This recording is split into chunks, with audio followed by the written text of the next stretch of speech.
안녕하세요, 한블라입니다. 오늘 드디어 5년 만에 도쿄올림픽이 열리게 됩니다. 개막식에 앞서서 올림픽 축구 경기가 먼저 진행되었는데요. 어제 우리나라가 최약체로 평가받는 뉴질랜드에게 1대0으로 충격패를 당했죠. 또 제가 축구를 좋아하기 때문에 오늘 올림픽 축구 이야기를 해보겠습니다. 아시다시피 올림픽 축구가 월드컵하고 다르게 이 16개 국가가 참가해서 4개 조로 편성이 되어서 경기를 치르는데 23세 이하 선수들만 뽑을 수 있고 예외적으로 와일드카드 3장으로 23세 이상 선수를 3명 뽑을 수 있죠. 이 부분이 올림픽 축구의 가장 큰 묘미가 아닐까 생각합니다. 코로나로 인해서 올림픽이 1년 연기되었기 때문에 기존의 23세 이하에서 도쿄올림픽은 예외적으로 24세 이하까지, 또 기존의 올림픽은 엔트리가 18명까지였는데 이번 올림픽은 4명이 늘어난 22명으로 경기를 치르게 됩니다. 대체적으로 유럽은 올림픽 축구를 그렇게 중요하게 생각하지 않는 편이고 이 아시아와 남미 국가들이 올림픽 축구에 사활을 거는 편입니다. 특히 우리나라는 이 올림픽에서 메달을 따기만 하면 병역이 면제가 되기 때문에 선수들이 더 열심히 뛰는 편이죠. 자, 어쨌든 이번 도쿄올림픽을 위해서 각 나라들은 와일드카드로 어떤 선수들을 뽑았는지 궁금해서 한번 정리해봤습니다. 먼저 개최국 A조 일본이 있는데요. 멕시코와 프랑스가 또 있어서 만만치 않은 조입니다. 일본의 스쿼드를 보시면 아마 축구를 즐겨보시는 분들은 아는 선수들이 그래도 꽤 있을 거라고 생각됩니다. 우리나라에 이강인이 있다면 역시 일본에는 이 쿠보가 있죠. 어제 남아공전에서도 골까지 넣었더라고요. 자, 일본은 와일드카드로 수비수 2명과 미드필더 1명을 뽑았는데요. 먼저 풀백을 맡고 있는 사카이 히로키 선수. 90년생으로 지금은 독일 하노버와 프랑스 마르세유에서 오랫동안 선수 생활을 한 아주 노련미가 있는 수비수입니다. 그리고 센터백의 요시다 마야 선수. 88년생으로 팀에서 나이가 가장 많습니다. 이런 선수들이 있어줘야지 좀 팀의 기강도 잡히거든요. 사우스햄튼에서 무려 8년간 활약한 선수고요. 아마 손흥민의 토트넘과 사우스햄튼 경기를 보셨다면 아마 이 선수가 활약하는 걸 보셨을 거예요. 지금은 이탈리아 삼프도리아에서 활약하고 있습니다. 마지막으로 미드필더의 엔도 와타루 선수. 93년생으로 이승우 선수가 소속된 벨기에 신트트라위던에서 2시즌을 뛰고 현재는 독일의 슈투트가르트에서 뛰고 있습니다. 그리고 A조 최약체로 평가받는 남아공은 선수가 19명밖에 없습니다. 와일드카드도 골키퍼 단 1명만 선발했습니다. 로넨 윌리엄스 선수로 92년생인 골키퍼인데요. 소속팀은 남아공의 슈퍼스포트 유나이티드란 팀인데 이 남아공에서 꽤나 상위권에 있는 팀이라고 해요. 이 선수가 남아공 리그 1819, 1920 시즌 올해의 골키퍼로 선정된 선수입니다. 그리고 멕시코, 역시 프랑스와 첫 경기에서 4대1로 대승을 거둔 아주 어마무시한 팀입니다. 스쿼드를 보시면 이제 스페인 베티스에서 뛰고 있는 디에고 라이네스 선수를 뺀 나머지 선수들은 모두 국내파, 이 멕시코 리그에서 뛰고 있습니다. 와일드카드 선수로는 이제 골키퍼 기에르모 오초아 선수, 꽤나 유명하죠. 무려 85년생으로 이 멕시코 국가대표에서도 수문장을 맡고 있는 선수입니다. 소속팀은 멕시코 클루브 아메리카. 우리나라 그 2018년 러시아 월드컵에서도 우리나라와 경기에서도 이제 골키퍼를 했던 선수고 아마 멕시코 골문이 쉽게 뚫리지 않을 것 같습니다. 그리고 미드필더의 루이스 로모 선수 95년생으로 멕시코의 7번인 선수예요. 멕시코 크루스 아술에서 뛰고 있고 2021년 멕시코 리그 MVP를 수상한 선수입니다. 마지막은 공격수의 엔리 마르텐 선수 92년생으로 9번인 선수인데 이 멕시코 클루브 아메리카에서 뛰고 있는 아주 골잡이 선수입니다. 그리고 A조의 마지막 프랑스인데 프랑스가 첫 경기부터 멕시코에 4대1로 대패를 했죠. 우리나라 접전 끝에 2대1로 승리를 했는데 이 기세를 몰아서 좀 일본도 좀 이겨줬으면 좋겠습니다. 프랑스는 선수 선발부터 굉장히 난항을 겪었던 팀인데 솔직히 프랑스의 그 간판 스타라고 하는 그 음바페가 나올 수 있는 나이인데도 불구하고 뽑질 않았고요. 상당수의 선수들 또한 팀에서 거부를 했기 때문에 나올 수가 없었습니다. 22명이 아닌 21명으로 올림픽 경기를 치르게 되었고요. 와일드카드로는 미드필더 1명과 공격수 2명을 뽑았습니다. 먼저 미드필더의 테지 사바니에 선수 91년생으로 현재 프랑스의 몽펠리에에서 뛰고 있고요. 1819 시즌 프랑스 리그 최대 도움상을 수상한 경력이 있습니다. 그리고 공격수의 앙드레 피에르 지냐 선수 무려 85년생 최고령 선수로 35살의 나이임에도 리그에서 아주 좋은 활약을 보여주고 있는 선수예요. 이 프랑스 마르세유에서 좋은 활약하다가 2015년에 멕시코 티그레스로 이적을 했는데 여기서 아주 그냥 엄청나게 좋은 활약을 보여주고 있습니다. 그리고 마지막으로 역시 공격수인 플로리안 토뱅 선수 93년생으로 진약 선수와 같은 팀 이제 멕시코 티그레스에서 활약하고 있습니다. 이제 우리나라가 있는 B조인데요. 우리나라 스쿼드를 보시면 뭐 아시다시피 마지막에 수비수 김민재 선수가 소속팀의 차출 거부로 인해서 박지수 선수로 교체가 되었습니다. 박지수 선수는 현재 상무에서 뛰고 있는 현역 군인인데 여기서 메달을 따기만 하면 바로 전역을 할 수 있는 상태고, 그리고 미드필더의 권창훈 선수 94년생으로 이번 올림픽에서 메달을 따지 못한다면 군입대를 바로 해야 되는 상황에 놓여져 있습니다. 그래서 그 누구보다도 메달이 간절한 선수고요. 마지막으로 공격수의 황의조 선수 92년생으로 이제 프랑스 보르도에서 아주 좋은 활약 보여주고 있죠. 김학범 감독의 아마 최애 선수가 아닐까 생각되는데 2018년 아시안게임에서 엄청난 활약을 보여줬는데 이번 올림픽에서도 좋은 모습을 기대하겠습니다. 그리고 어제 우리나라에게 패배를 안겨줬던 B조의 최약체라고 평가받는 뉴질랜드입니다. 원래 와일드카드로 뽑았던 이 수비수 마이클 복스월 선수가 부상을 당하면서 대체 선수를 뽑지 않고 그냥 21명으로 그대로 올림픽에 참가를 했습니다. 와일드카드는 이제 수비수 1명과 공격수 1명 모두 잉글랜드 프리미어리그에서 활약하고 있는 선수예요. 그러니까 우리가 사실 너무 약본 거 아닌가 생각합니다. 먼저 수비수의 윈스턴 리드 선수 88년생으로 노련미가 있는 센터백인데 어제 얄밉게 수비 굉장히 잘하더라고요. 2010년부터 웨스트햄 소속으로 활약하고 있고요. 그리고 어제 득점을 기록했던 공격수의 크리스 우드 선수 91년생으로 2017년부터 벌리에서 뛰고 있는데, 사실 벌리란 팀이 프리미어리그를 보시면 아시겠지만 하위권 뭐 잘해봐야 중위권으로 가는 팀인데도 불구하고 크리스 우드 선수가 두 자릿수 득점을 계속 유지해주는 아주 대단한 선수입니다. 다음은 루마니아인데요. 이 루마니아도 소속팀의 차출 거부로 인해서 주요 선수들이 이제 올림픽에 나오지 못했습니다. 뭐 레딩의 푸스카스 선수나 레인저스의 뭐 하지 선수 또는 유벤투스의 드라구신 선수 등등이 좀 차출 거부로 인해서 올림픽에 나올 수 없었어요. 그렇다고 해서 전력이 막 나쁘다, 또 그렇게는 얕잡아 볼 수 없다는 거. 또 재밌는 거는 미드필더의 마르코 둘카 선수가 태어난 것이 포항이라고 합니다. 아버지가 포항에서 잠깐 뛰었다고 해요.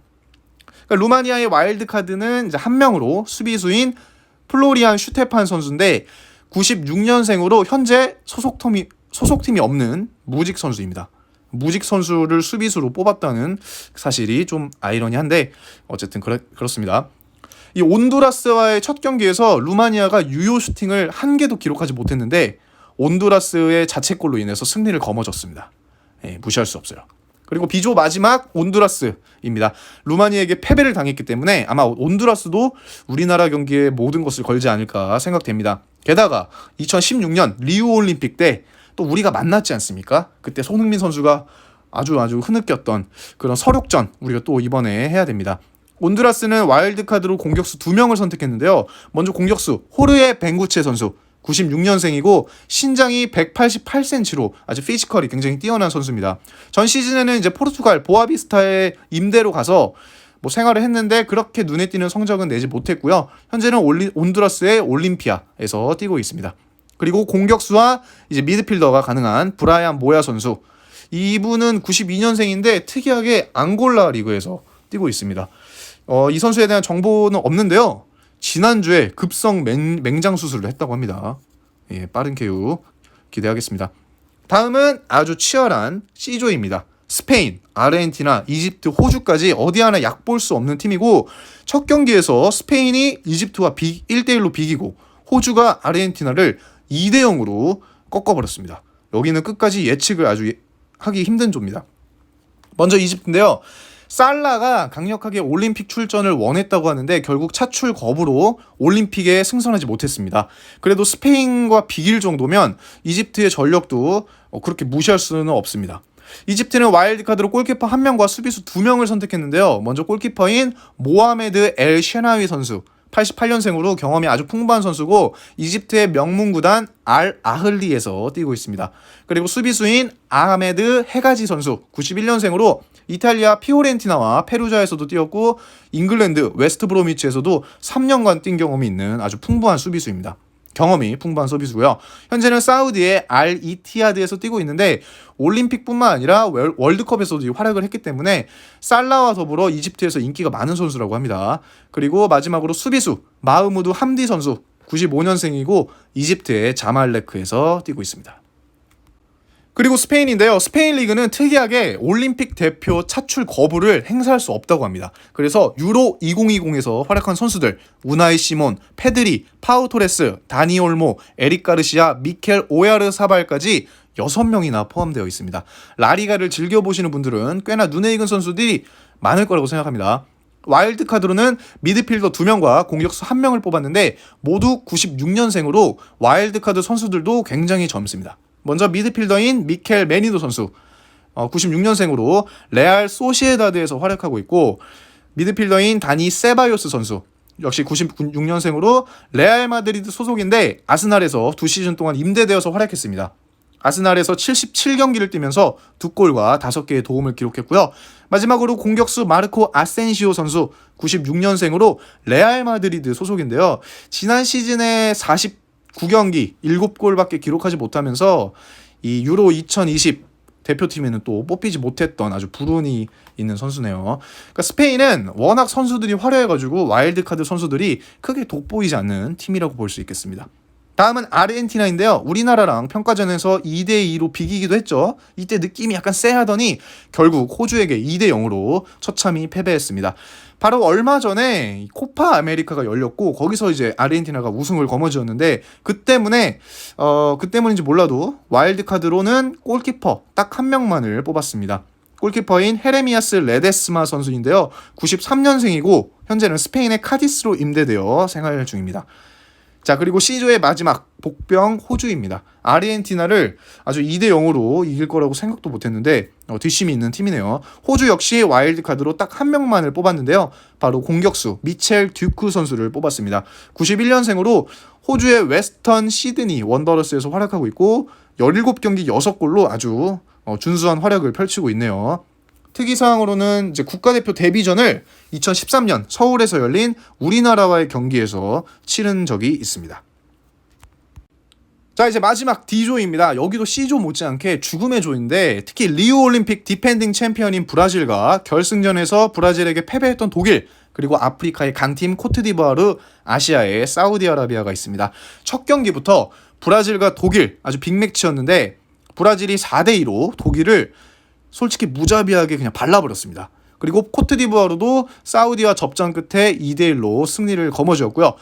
먼저 디펜딩 챔피언 브라질부터 보면 역시 스쿼드가 이 멤버만으로도 브라질은 항상 기대가 되는 팀인데 이번에 백전 노장인 다니 알베스가 와일드카드로 뽑혔습니다. 와일드카드로는 골키퍼 1명과 수비수 2명을 뽑았는데 그중 1명이 바로 이제 다니 알베스 83년생으로 바르셀로나를 비롯한 아주 유수의 명문 클럽에서 활약한 백전 노장 선수죠. 이번에 올림픽에서도 깜짝 발탁이 되었는데 현재 소속팀은 브라질의 상파울루인데 이 소속팀에서의 입지가 그렇게까지 좋지는 않은 것 같습니다. 그래도 노장으로서 이 올림픽 출전 상당히 기대가 되고요. 그리고 이 골키퍼 산토스 선수 90년생으로 브라질의 아틀레티쿠 파라난시에 에서 아주 오랫동안 뛰고 있는 선수고요. 2019년 브라질 리그 최고 골키퍼상도 수상한 경력이 있고 이 국대 골키퍼 경쟁이 너무 치열하다 보니까 대표팀 명단에 오른 적이 있는데 브라질 국대로서 출전한 경험은 아직 없습니다. 그리고 수비수인 디에고 카를로스 선수 93년생으로 현재 스페인의 세비야에서 활약하고 있고요. 19-20 시즌 세비야 유로파리그 우승에도 일조한 선수입니다. 다음은 전차군단 독일인데요.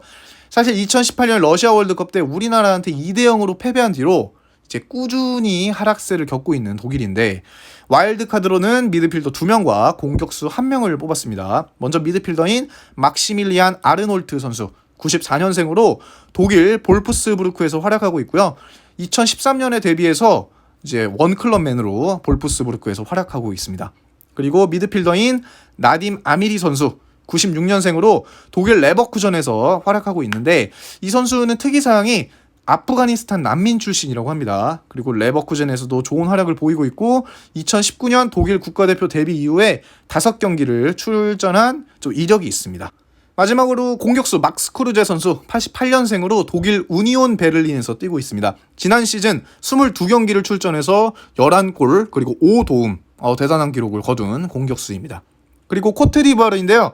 와일드카드로 알짜배기 선수들만 선발했습니다. 와일드카드로 수비수 1명, 미드필더 1명, 공격수 1명을 선발했는데 먼저 수비수 에릭 바이 선수 94년생으로 맨체스터 유나이티드에서 활약하고 있습니다.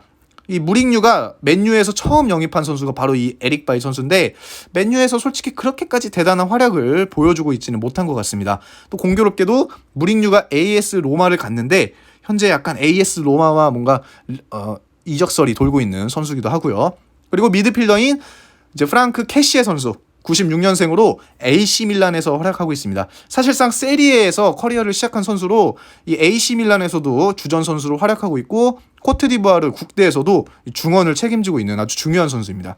마지막으로 공격수인 막스 그라델 선수 87년생으로 잉글랜드와 프랑스에서 선수 생활을 하다가 현재는 터키 시바르 스포르에서 활약하고 있습니다. 그리고 D조의 마지막 사우디아라비아입니다. 22명 모든 선수가 사우디 리그에서 활약하고 있습니다. 와일드카드는 미드필더 2명과 공격수 1명을 뽑았는데 3명 모두 사우디의 알 힐랄 소속입니다. 근데 정말 죄송한데 사우디는 제가 관심이 없어가지고 그냥 넘기겠습니다. 자, 여기까지 이번 올림픽 축구팀의 와일드카드를 살펴봤는데요. 한 팀 한 팀 정말 쉽게 볼 수 없는 전력이라고 생각이 됩니다. 과연 우리나라 올림픽 축구 대표팀이 남은 2경기를 잘 치르고 8강에 오를 수 있을지, 그리고 8강에 오른다면 일본을 만나야 할지 또 그 부분도 굉장히 기대가 되고 있습니다. 자, 그럼 모두 즐거운 올림픽 즐기시길 바라겠습니다. 감사합니다.